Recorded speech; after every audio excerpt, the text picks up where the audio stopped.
चलकर आए तो जब भगवान शंकर के मंदिर के अंदर हम जाते हैं तो कोई ना कोई इच्छा लेकर जाते हैं कि मेरी ये इच्छा भगवान पूरी कर देना।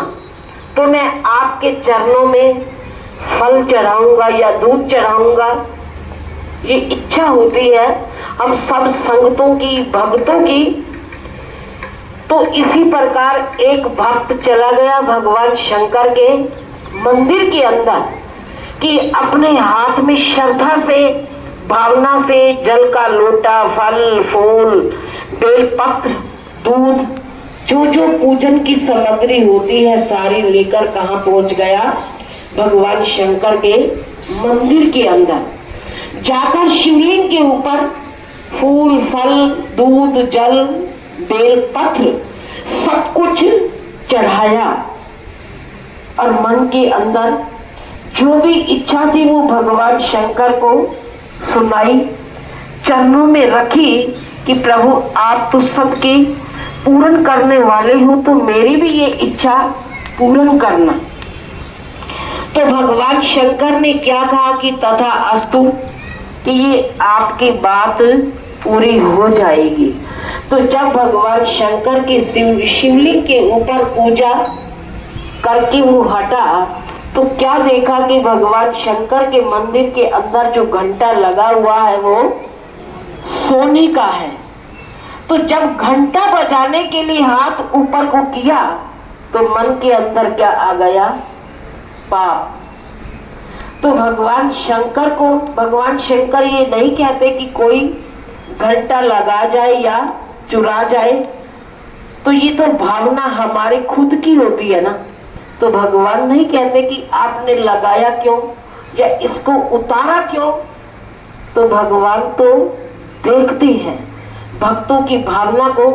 तो जैसे ही उस भक्त ने घंटा चुराने के लिए अपने आप को शिवलिंग के ऊपर वो चढ़ गया,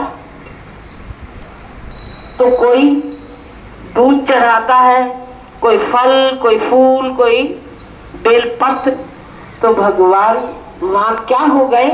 तो वहां भगवान को प्रकट होकर आना पड़ा, भक्त को दर्शन और दीदार देने पड़े। तो भगवान कहने लगे कि वारे भक्त, कि मैं तेरे ऊपर बड़ा प्रसन्न हूं। तो भगवान ने तो क्रोध नहीं किया। अगर हमारे जैसा कोई होता तो वही क्या करता?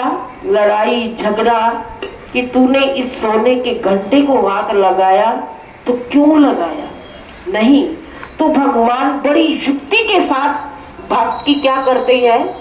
मुक्ति। कि भगवान देखते हैं, परखते हैं अपने भक्त को। तो भक्त भी क्या होते हैं? अलबेले होते हैं, निराले होते हैं। तो जब सोने का घंटा चढ़ाने के लिए खुद को समर्पण किया और शिवलिंग के ऊपर चढ़ गया कि ये घंटा मुझे मिल जाए तो मैं कितना धनवान हो जाऊंगा, मेरे पास कितना धन और मैं मालो माल हो जाऊंगा। तो उस वक्त भगवान शंकर को प्रकट होना पड़ा, वहां आना पड़ा और कहने लगे कि वारे भक्त, कि तूने तो अपने आप को भी मेरे ऊपर समर्पण कर दिया। तो उस वक्त भगवान शंकर भक्त को समझाने लगे कि तेरी भक्ति, तेरी सेवा तो परवान है, लेकिन एक काम ये करना आपके लिए ठीक नहीं है। तो भक्त के मन के अंदर भी अपना पाप क्या आ गया? सामने आ गया।